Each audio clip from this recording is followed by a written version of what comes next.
Hi everyone, this is Lincoln. Today is 13th of May 2025, Tuesday. This time I want to talk about Palantir, Apple, and Amazon 이렇게 말씀드리도록 하겠습니다. 팔란티어가 오늘 새벽에 0.99% 오르고 애프터마켓은 0.45% 떨어졌습니다. 미국 증시가 많이 오르고 빅테크들이 많이 오른 거에 대해서 팔란티어는 조금 많이 오르지는 못했는데요. 그동안 좀 다른 빅테크들보다 훨씬 견조한 모습을 보였기 때문에 이번 미국과 중국과의 관세 협상 타결에 대해서 비교적 조금 영향을 덜 받은 것 같습니다. 지금 오늘 새벽에 이제 피터 틸이라는 인물에 대한 여러 가지 기사들을 쭉 한번 읽어봤는데요. 팔란티어 공동 창업자죠. 참 대단한 사람인 것 같아요. 그래서 일단은 뭔가 경쟁보다는 독점 구조를 하는 것을 신경 써야 된다. 그러면서 특이하게 그 철학 박사 학위를 갖고 있습니다. 그리고 페이팔을 창업을 하면서도 그 전에 뭐죠? 페이팔 마피아라고 있잖아요. 그래서 그 페이팔 마피아들이 굉장히 끈끈하고 여러 가지 업계에 진출을 하게 되는데 그 안에 인간적인 신뢰를 쌓는 부분을 굉장히 뛰어났고, 그러니까 어떻게 보면 문제의 핵심을 좀 꿰뚫어 볼 수 있는 문제 해결 능력과 그다음에 인간관계 같은 것도 굉장히 잘 맺는 사람인 것 같습니다. 그래서 이 팔란티어를 창업하게 된 것은 페이팔을 창업했다가 그게 이제 이베이에 팔면서 그때 이제 거대한 돈을 쥐고 그렇게 있다가 미국에서 이제 9.11 테러가 일어나지 않습니까? 그래서 뭔가 이 안보를 위한 중요한 역할을 해야 되겠다. 그래서 대규모 데이터를 바탕으로 해갖고 어떤 그 정보를 내놓는 그런 일들을 하게 되면서 미국 국방부라든지 CIA, FBI 이쪽에 공급을 하게 되고 그렇게 이제 팔란티어를 크게 키워내게 되고, 또한 페이스북이라든지 여러 가지 회사에 투자를 하게 돼서 예를 들면 페이스북 같은 경우도 50만 달러를 처음 투자해갖고 지분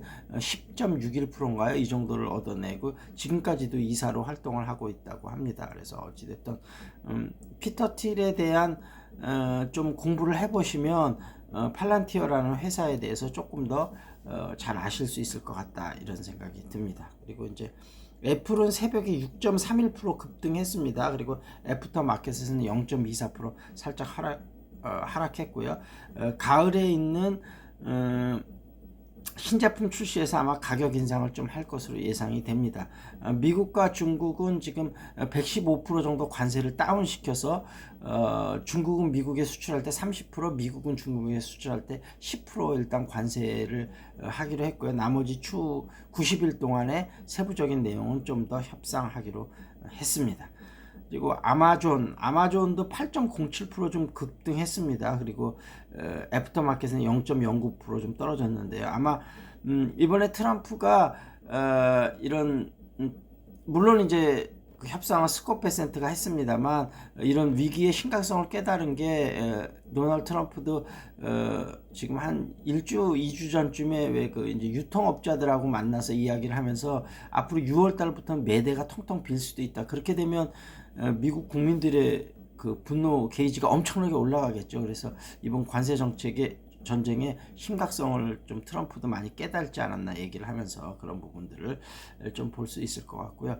그다음에 팔란티어 창업자 이제 피터 틸을 봤다면 아마존의 창업자 제프 베조스도 이 스티브 잡스의 뒤를 잇는 미국의 차세대 뛰어난 경영인 두 명으로 그 전에 이제 일론 머스크하고 제프 베조스를 많이 꼽았었거든요. 일론 머스크는 어떤 비전을 심어주는 면서 일을 정말 하드워킹으로 하죠.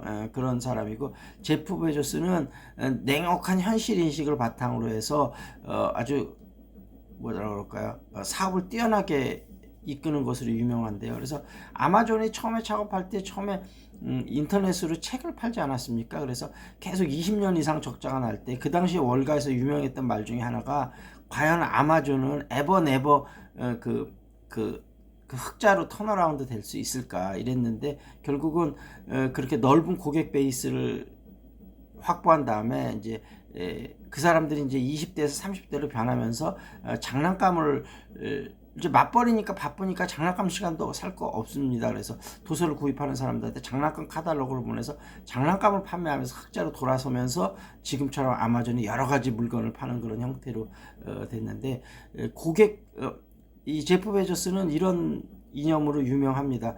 고객들을 자기는 고객들이 정말 흥미롭다. 아무리 좋은 조건을 제시하고 이 정도면 고객들이 진짜 만족할 것 같은데 고객들은 만족을 모른다. 더한 요구를 내놓는다. 나는 그런 고객들의 요구를 만족시키는 것이 너무 즐겁다. 나에게는 하나의 도전이다. 챌린지라고 이렇게 얘기를 하는데, 그 정도로 제프 베조스는 어떤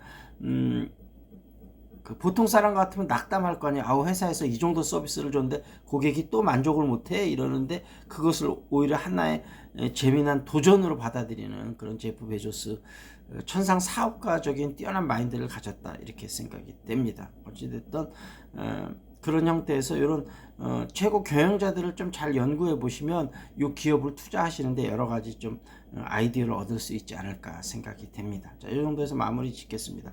궁금한 종목 있으면 유튜브에 댓글 달아주시고요. 탁구, 재테크, 영어 회화, 스크린 골프 관심 있으신 분 연락 주시고요. 그 다음에 영어 말하기나 영어 가입 필요하신 분들 연락 주시기 바라겠습니다. That's it. This is Lincoln. See you next time.